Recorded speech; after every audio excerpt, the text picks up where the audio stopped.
안녕하세요. 벤자민입니다. 오늘 제롬 파월 연준의 제롬 파월 의장이 연설을 했는데 그거에 대해서 좀 얘기해 보려고 합니다. 네, 오늘 제롬 파월이 나오자마자 결국에 한 얘기는 우리의 목표는 인플레이션 잡는 거다. 물가 인상률 2%까지 내려야 된다. 그거는 지금까지 계속 주장해 오던 거기 때문에 놀라운 게 하나도 아니고요. 두 번째로 조금 틀렸던 것, 지금까지 말했던 것들과 조금 틀렸던 거는, 지금까지 하도 인플레이션이 얼마쯤 될지를 예상했던 게 자꾸 틀려서 그런지, 앞으로도 계속해서 인플레이션이 얼마가 될지는 계속 예상을 하겠지만, 그거 가지고 앞으로 연준이 어떻게 할지는 좀 결정하기 어렵고, 이제부터는 경제 지표를 보고 앞으로 연준이 어떻게 할지를 결심하겠다라는 발표를 했습니다. 그래서 그 보는 지표를 세 가지를 말을 했는데요. 그 첫 번째가 core inflation. core inflation은 근원 소비자 물가라고 보통 우리가 말하는 CPI, 인플레이션에서 음식값하고 에너지를 뺀, 왜냐하면 음식값하고 에너지값은 하도 이 변동성이 심해서 이거보다는 core inflation, 근원 소비자 지수를 봐야지 더 정확하게 물가가 지금 어떻게 되고 있는지를 파악할 수 있다라고 판단을 해서 그거를 보고요. 그리고 두 번째로는 그 근원 소비자 물가 안에 포함되어 있는 하우징, 주택에 관련된 거를 보겠다고 그랬고요.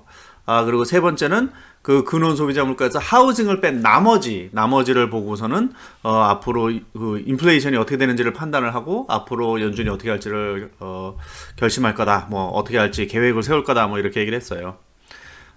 첫 번째로 core goods, core inflation, 근원 소비자 물가 전체로 볼 때 이런저런 지수를 여러 개를 주긴 했는데 결론은 지금 트렌딩 다운 하고 있다. 조금씩 내려가고 있다. 근데 자기네가 원하는 만큼 그렇게 확 내려가는 게 아니기 때문에, 근데다가 지금 내려가는 걸 보여준 게 지난달에 한 번이었기 때문에 그거 하나 내려간 거 보고 이렇게 흥분해서 엄청 뭔가 큰 액션을 하진 않겠다라는 얘기를 했고요. 두 번째로 주택에 관련된 거.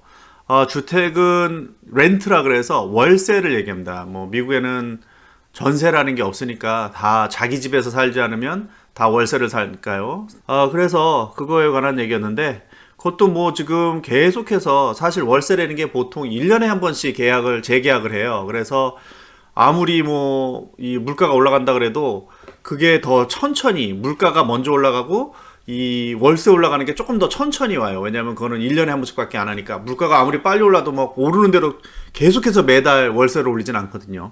그러니까 그 대신 또 물가가 내려온다고 해도 이거는 이미 계약을 1년을 해놨기 때문에 이 월세가 뚝뚝 떨어지지는 않지요. 그래서 이 주택, 이 월세가 어떻게 되냐도 되게 중요한데, 이 사람들이 보기에는 제롬 파월이나 이제 연준에서 보기에는 월세가 아직도 내년 중반까지는 2023년 중반까지는 계속 올라갈 거고, 내년 중반이나 돼야 아마 내려오지 않을까 생각을 한다라고 얘기를 합니다. 그리고 이제 세 번째로 보는 지표 중에 하나가 그 core goods without housing.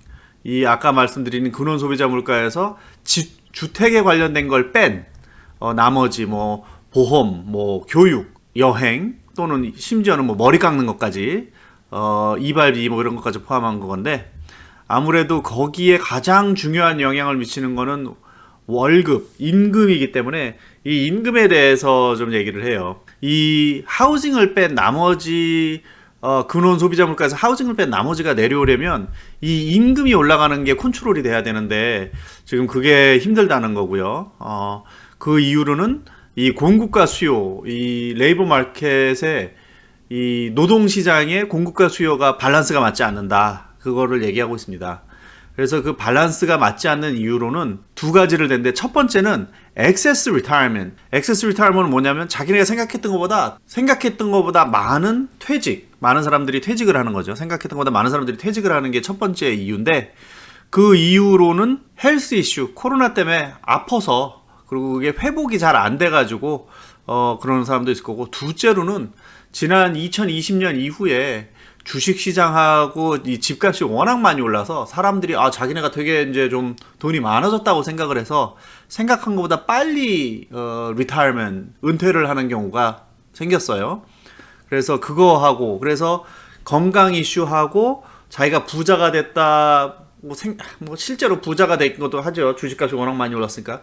주식값이 오르고 집값이 올라서 부자가 조금 더 재산이 많이 생김으로써 일찍 은퇴를 해버리는 그 두 가지 때문에 이 전체적인 은퇴 이슈가 문제고요. 두 번째로 노동시장이 이 밸런스가 안 맞는 이유는, 그러니까 노동시장의 이 노동인구가 생각보다 되게 천천히 늘고 있다는 건데요. 그 첫 번째 이유로는 코로나 때 많이 죽어서 그래서 뭐 그건 어쩔 수 없는 거고, 그리고 두 번째 이유로는 이 이민자가 많이 줄어서, 이 코로나 때문에 아무래도 나라 간에 왔다 갔다 하는 숫자가 워낙에 줄었었기 때문에 이민이 너무 어려워져가지고 이민자가 줄면서 노동시장에 생각보다 노동인구가 늘질 않는다. 노동인구가 되게 천천히 늘고 있다라는 건 거죠. 그래서 결국에는 월급이 올라가는 이유는, 첫째는 너무 많은 사람이 은퇴를 했고, 둘째는 노동인구가 생각보다 되게 천천히 늘고 있다. 뭐 그런 것 때문에 그렇다 그러네요. 그래서 결국에는 그리고 또 세 번째로는 잡이 너무 빨리 는다. 그래가지고 잡은 빨리 느는데 일자리는 자꾸만 느는데 생각보다 노동인구가 늘지 않고 있다라는 게 문제고요. 그래서 결국에는 지금 현재로는 노동인구 한 명당 잡이 1.7개가 있답니다. 예.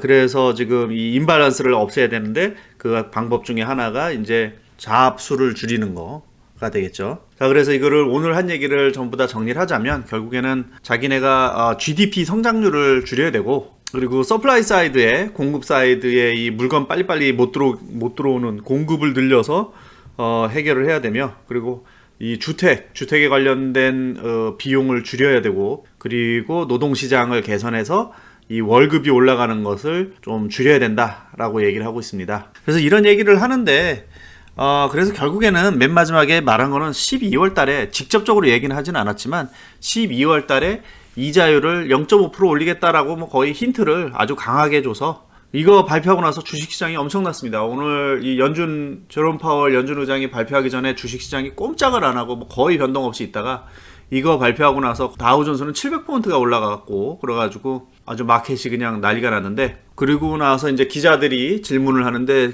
뭐 많은 질문이 있었지만 그 중에 한 가지 했던 게, 오늘도 제롬 파월이 또 무슨 얘기를 했냐면 이자율을 올려서 그 이자율을 한동안 유지할 거라고 얘기를 했더니, 그러지 말고 차라리 엄청 확 올렸다가 짧게 오랫동안 높은 이자율을 유지할 게 아니고 많이 올려서 짧게 해서 그거를 자꾸 내리는 게 낫지 않겠냐? 그러는 게 더 좋지 않겠냐라고 질문을 했어요. 그랬더니 제롬 파월이 자기는 그 방법을 하고 싶지 않다. 왜냐면 그러면 휴먼 코스트가 너무 높다. 휴먼 코스트가 높다는 건 무슨 얘기냐면, 만약에 이자를 그렇게 너무 많이 올려서 물가 상승률만 잡으려고 너무 많이 올려서 짧게 한다 하더라도, 그렇게 하면 엄청나게 많은 사람들이 해고를 당할 거기 때문에 자기는 그런 것은 원하지 않는다. 차라리 이렇게 올려서 천천히 올려가지고 오랫동안 지속하면서 아주 천천히 경제를 슬로우 다운 시키는 게 더 낫다라고 생각한다고 얘기를 했어요. 그리고 이 모든 거를 정황을 둘러볼 때 12월 달에 이제 며칠 있으면 발표하는 CPI가 우리가 예상한 것보다 낮게 들어오면, 아마 제가 볼 때는 정말 크리스마스 랠리, 완전히 주식시장이 폭발적으로 상승을 할 거라고 생각을 합니다. 근데 이렇게 얘기를 했는데 CPI가, 물가 상승률이 낮게 안 들어오고 또 올라간다든지, 아니면 뭐 지난 거랑 비슷비슷하게 들어온다든지, 이러면 지금까지 말했던 게 다 꽝 되는 거죠. 그러면 아마도 다시 주식시장이 출렁하지 않을까 생각을 합니다. 네, 하여튼 그래서 오늘 연준 의장이 발표한 거는 여기서 정리를 마치고요. 또 다음 비디오에서 뵙겠습니다. 안녕히 계세요.